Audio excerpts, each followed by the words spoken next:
कुछ कहना चाहते हैं वो हम लोग सुन रहे थे। लेकिन जयशंकर जी क्या कुछ कहना चाहते हैं ये सुनना चाहूंगा, इसलिए क्योंकि तमाम साथियों की बातें सुन रहे हैं, मुस्कुरा रहे हैं और बहुत सारी बातें जो है मैं समझ सकता हूं कि कहना चाह रहे हैं। जी जयशंकर जी। नहीं राजीव जी, मैं यही कह रहा हूँ, बार बार जो उसी को एम्फेसाइज करना चाहता हूँ मैं, कि राहुल गांधी जो बातें कह रहे हैं, हो सकता है सूत्र वाक्य में कह रहे होंगे, उसको परिभाषित करने की जिम्मेदारी कांग्रेस संगठन के लोगों की होनी चाहिए, उनके प्रवक्ताओं की होनी चाहिए, उनके लोगों की होनी चाहिए। जैसे मान लीजिए अब सत्ता की बात है, तो वो ये कहना चाहते होंगे, हो सकता है कि सत्ता की राजनीति से उन्हें परहेज नहीं है, लेकिन सत्ता के लिए वो देश की एकता और अखंडता के साथ समझौता नहीं कर सकते हैं। सत्ता के लिए वो सामाजिक न्याय और धर्मनिरपेक्षता के सिद्धांतों की बलि देकर के सत्ता नहीं हासिल करना चाहते हैं। वो ये कहना चाहते होंगे, वो हो सकता है।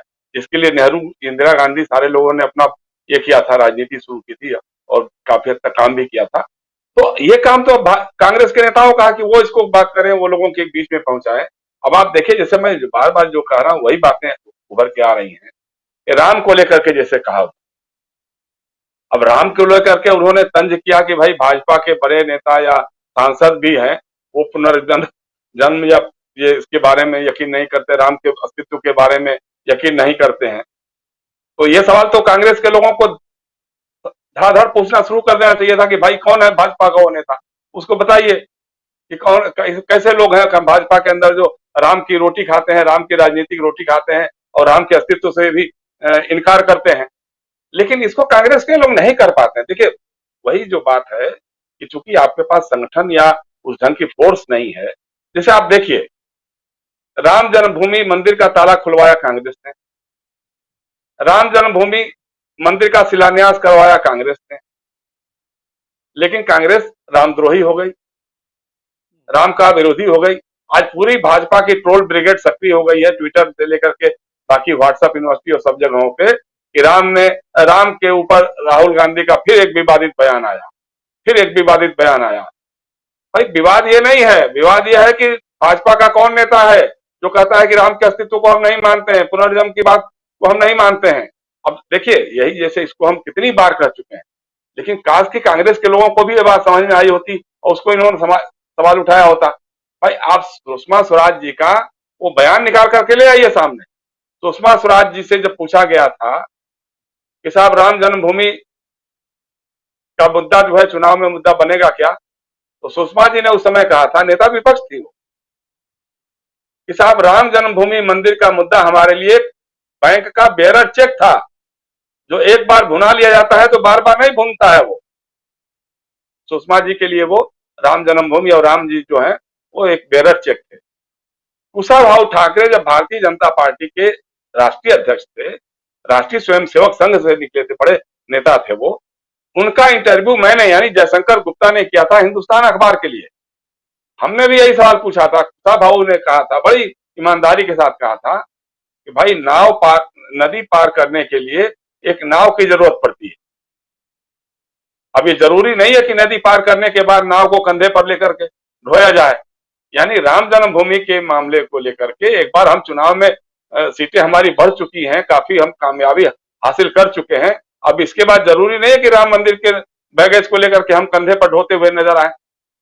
इसको कांग्रेस के लोगों के बीच में नहीं पहुंचा सके, लेकिन भाजपा के लोगों ने उसको भी पहुंचा लिया और बाद में जो है फिर वो राम सेवक भी बन गए, राम मंदिर के निर्माता भी बन गए, सर्वोच्च न्यायालय के फैसले को भी अपने पक्ष में कर लिया। तो रामद्रोही भी बन गई।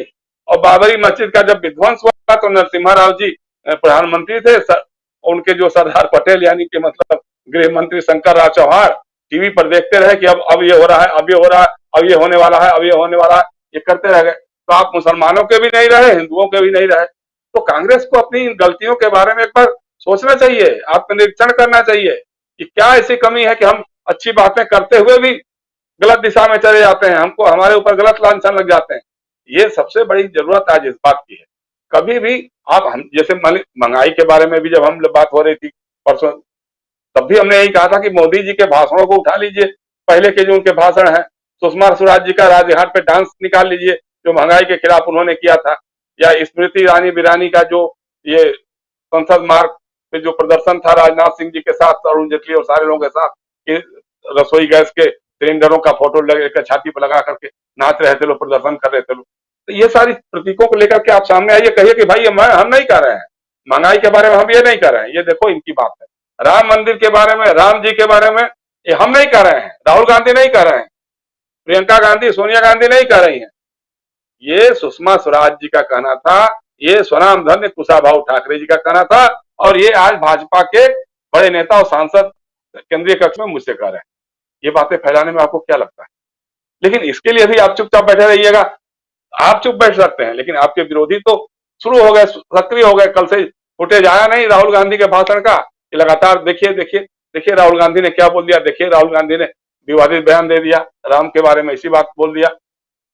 जिस तरह से राहुल गांधी के नाम से चिपका दिया गया था कि आधा उनका वीडियो का फुटेज काट करके कि इस हाथ से आलू निकलेगा, उधर से सोना निकलेगा, वो मोदी जी ने बात कही थी, राहुल गांधी वो बात कर रहे थे अपने भाषण में, तो उसमें से आधा हिस्सा काट करके मीडिया ने और सोशल मीडिया पे उनके भाई लोगों ने, ट्रोल ब्रिगेड के लोगों ने समझा दिया कि देखो ये पप्पू है, कह रहा है कि इस हाथ से आलू डालेंगे, उस हाथ से सोना निकलेगा।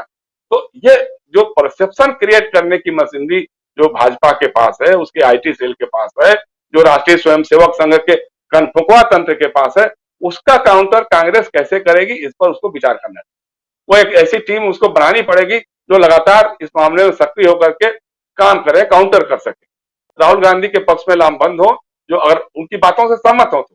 अगर नहीं सहमत हो तो कहो कि भाई राहुल जी आप गलत बोल रहे हैं, हम आपकी बात से सहमत नहीं है, हम अब कांग्रेस छोड़ के जा रहे हैं, ठीक है जाइए, नमस्ते।